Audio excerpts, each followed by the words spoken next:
कर्जमाफीबाबत दिल्लीहून मोठी घोषणा होणार आणि महाराष्ट्रातील स्थानिक स्वराज्य संस्थांच्या निवडणुकांपूर्वीच सरकार कर्जमाफी जाहीर करणार अशा प्रकारचा काही व्हिडिओ आणि पोस्ट सध्या सोशल मीडियावर जोरात व्हायरल होत आहेत. चला, या चर्चेमागचं सत्य जाणून घेऊयात. पहिला दावा असा करण्यात येतोय की बच्चू कडू शेतकऱ्यांच्या कर्जमाफीसाठी आक्रमक आहेत आणि त्यांनी नुकतीच राज ठाकरे यांची भेट घेतली. त्यामुळे बच्चू कडू, राज ठाकरे, उद्धव ठाकरे हे एकत्र येऊन सरकारवर दबाव आणणार आहेत. दुसरा दावा असा की उद्धव ठाकरे आणि राज ठाकरे हात मिळवणी करणार आहेत आणि महानगरपालिका तसेच इतर निवडणुकांसाठी शेतकऱ्यांचा चेहरा म्हणून बच्चू कडू सोबत येणार आहेत. अशा दबावाखाली महाराष्ट्र सरकार निवडणुकीपूर्वी कर्जमाफी करेल. पण या दाव्यांमध्ये काहीही तर्क नाही आणि तथ्यही नाही. बच्चू कडूंनी राज ठाकरे यांची जी भेट घेतली ती शेतकऱ्यांच्या मोर्चाच्या नियोजनासाठी होती. त्यांचा उद्देश मुंबईत शेतकरी मोर्चा काढण्याचा आहे आणि राज ठाकरे यांच्या पाठिंब्यामुळे तो मोर्चा प्रभावीपणे यशस्वी करता येईल. भविष्यात राजकीय युती होणार की नाही हा वेगळा मुद्दा आहे. आता पाहूया मुख्य मुद्दा. सरकार खरंच कर्जमाफी जाहीर करणार का?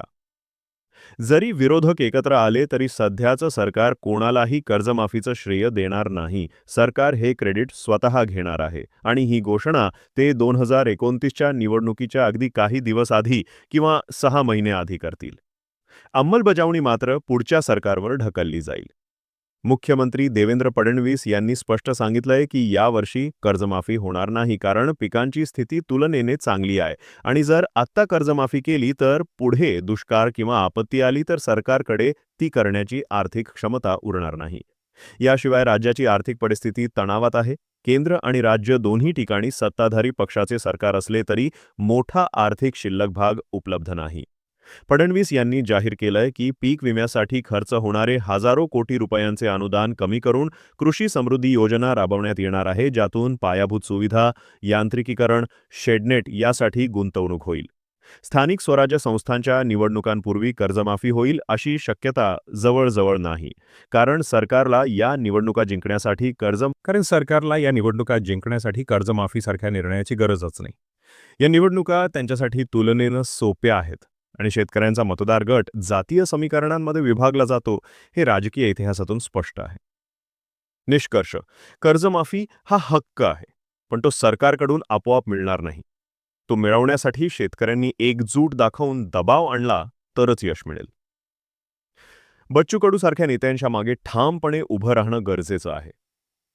सध्या सोशल मीडियावर फिरणारे हे सर्व व्हिडिओ फक्त अफवा आहेत, वास्तव नाही.